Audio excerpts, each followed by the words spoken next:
So you were talking about your friend who had a larger house when you were a child. Yeah, so he used to go into the bathroom and he'll carry all his clothes into the puny bathroom. There was no place to change properly. I don't know how he managed, but that is how his architecture had shaped him. He was not used to even dressing up in front of his brother or his mother or his father. And I was quite used to being in my towel, moving around. Everybody in the house moved around because we had the bathroom not big enough and the toilet not big enough. Right, so all the changing would happen in the bedroom. And you have to walk from the bedroom to the toilet. So architecture shapes our, our habits on how we live and what we do.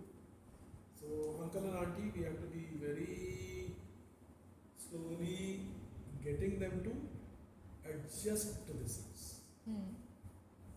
Right, so this was a little bit of a example on the kind of a troublesome side.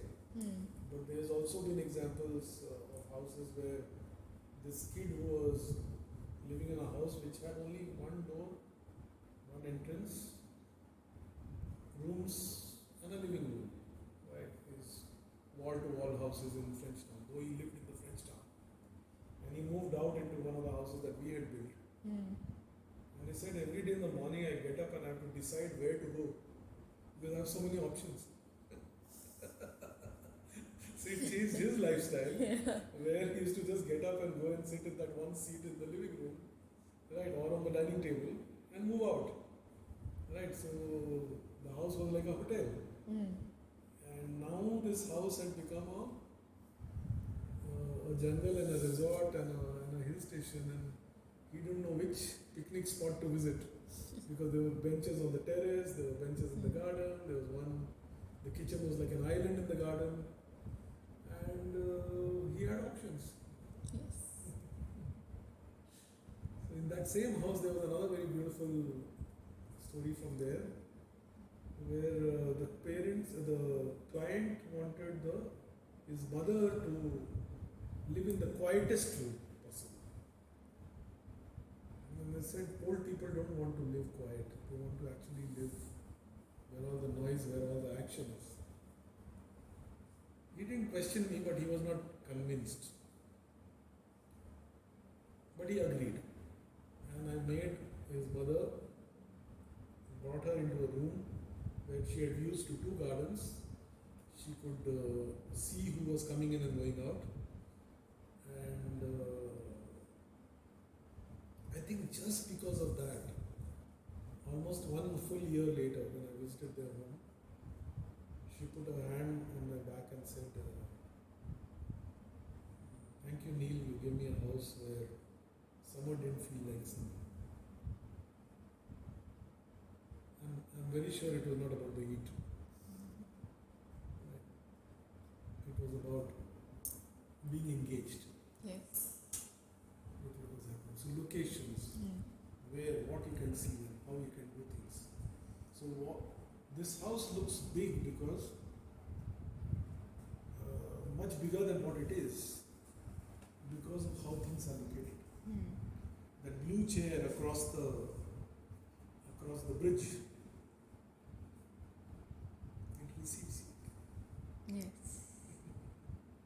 So similar to how you accommodated the house according to how this client's mother would have liked it, what were some of the things that you noticed about maybe uncle and auntie who were a little older and they maybe needed some accommodations within the house? What did you think about their So I remember lifestyle? auntie having a sewing machine which she Hmm. wanted in her place. There was a specific bed which needed to be accommodated there. And auntie used to do a lot of reading on her bed. She used to participate in some competitions in some magazines and win them also. So, so those, as we discussed the interiors, those got added. They were not there initially, and when we started spending more time, because Paula also had a very busy schedule with her career there, and uncle and auntie had idea what architects do and what all they can tell an architect. But we got to know them very personally, and a lot of love flowed between us. And that's how slowly, one by one, all those pieces got put together. Okay. Could you tell us some of the stories or the kind of impactful moments that happened with you in this house that later in your career in architecture you thought about again, and you thought maybe it was, like a full circle moment for you, or something that you learned earlier that you could have applied later?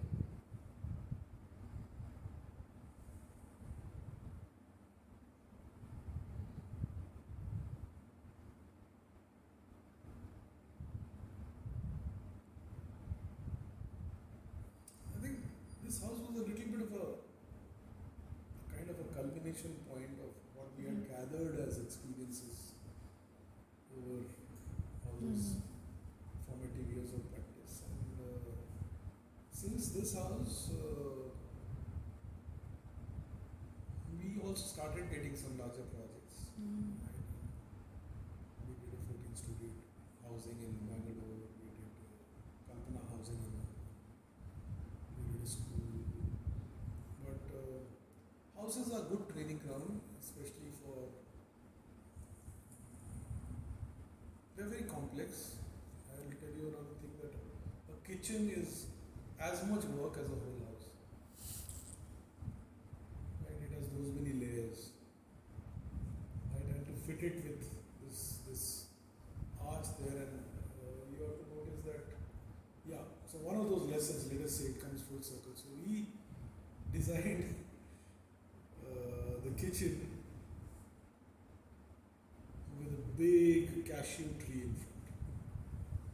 So this courtyard was full of a very large cashew tree, and it had those very beautiful leaves with a variety of hues, right, from the peach green to the deep green to then some orangish, some yellowish, and we were even thinking of almost taking those colors onto the shutters. That kind of a appeal that we had, and it was all around there. But it so happened that we got these what do you call them? Caterpillars. They're not really caterpillars. Okay. They are Millipedes. huh? The millipedes. Millipedes. The one which eat their hair over Yeah. here. Becomes itchy. And so as much as Prabha was concerned about how her father and mother were feeling about the house, and father and mother were very protective and possessive about it. They wouldn't even allow an insect to come close to it. So the moment the first insects arrived, the tree was given a chop order. Okay.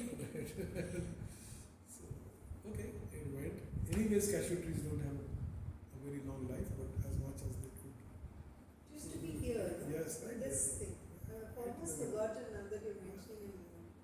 And then something interesting happened, that the cashew used to provide a lot of shade to the house. It was something that you saw through that big window. And it had its presence in the living room. And it was that glorious in some way. So we had to replace it with something. We had to still get the shade back, because this was the west. And so we tried a tensile roof. So that's also somewhere. So it must be in one of those images or photos when there's a little fabric roof that covers, and then it all got. It was still earth, and then a dog arrived. So it became another stakeholder. And the dog needed was always having earth all around so it will move into the house with all its soiled skin and paws. So the dog needs a clean floor. So that's the clean floor food. Right. By that time, this house was not there, so it was a full blast of the west into the kitchen area. Hmm. And slowly, this also got built up, so it became this particular block is doing the shading for the kitchen area. Yes. So that's how it is. So the canopy was also then removed. So I'll ask one last question and then I think we can wrap up. I think you're here till 6. So what was your relationship like with the workers and the contractor? So we were the architects and we were also the contractors. Okay. These workers were people who worked and grown with us. Hmm. Taught them how to read drawings and Hmm. so that they are also clients. Both clients pay with emotion, and one client also pays with money, but workers pay with their sweat. And they are all equal for us. The emotions, the money, the sweat, and to have joys for them is as important as having joys for the people who are normally bracketed in the term client. Because many times, especially for projects of this size, number of man or woman hours that are spent in making the building, the inmates don't consume those many man woman hours over 20 years or even 30 years. So why should the joy only be of those people who come and then experience the architecture? So as architects, we consider it our duty and our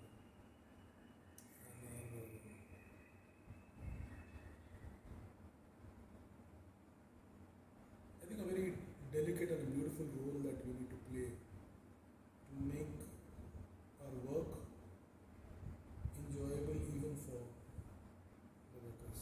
And that, to some level, as an office, we've been able to do. And that is why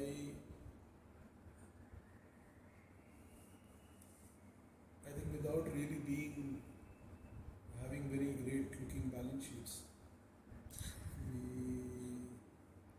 are yet in the business of producing architecture. And thoroughly enjoy it. It is not a dull day. Every project is enjoyable. And every good or bad day is just plowed into making the next piece. That's how it is. That's how we continue to be invested. And the challenges are sculpting us. So we seek more and more challenges, and we seek more and more clients who would challenge us and who would put us into another orbit. Yeah, for How sure. much more time do you have? You have some time? Do you have any questions? You should come up. I'm just, I mean, I haven't thought about this house in ages in that sense. No, I mean, you're just living in it. I mean, now the last few years, I'm just living in it, and then it kind of settles around you, or you settle in it. I don't know, maybe both happens. Something happens. So it has the beauty grows only when you live in it. No? I mean, and the fact that I was just thinking that there are, of course, when you start something which is different from the others, which I used to find even in the projects that I did, at an intent level, we are all aligned. Then when the actual happens, you realize that your imagination is different from the other person's imagination. You said the same words, but what you've imagined, which is the unsaid, is different. That's one level. Then at another level, even if you wade through that, when you actually, you also say, yeah, actually, Neil, this is the kind of chair I want. We finally arrived at it. And Neil makes the chair exactly the way I want it. And then I sit in it. And I say, oh, ये तो थोड़ा बहुत नीचे जा रहा है ऐसे तो नहीं चाहिए था अब नील को भी कुछ नहीं कह सकते खुद को कुछ नहीं कह सकते because that's a lived experience. So I think that's what life is. I mean, you know, and then you say, Acha, okay, you know, I'd rather have this than the safe chair that I might have otherwise had if I hadn't gone through this process. I think that's the nature of trying something actually, new. where there is no adventure, there is no joy, there is no delight. Exactly, no? And if you don't risk it, you don't even get the best mileage of your effort. So I think that dimension I believe is useful in our story, which I think one of the things at least I find that the gelling, you're right, I mean I didn't see other architects, I did see some who were more famous at that time in that sense. I did see some who were working with ditto the kind of raw materials and earth and very visibly so and you know so on. But then there was, if I look at what connected, and having said this, I'll pose the question to you because I think that's what we're answering. But I think there was a recognition of the experimenting nature and will. And also, I think that was one very critical piece I feel, which, you know, and the other one was the passion, that, you know, no matter what, you know, we'll do it. I mean, I'm not, because I don't think in any of those instances, while we might have had what others relate to as skirmishes, like my dad was kind of worried, he'd say, ladna nahi. I mean, it's not ladna in my mind.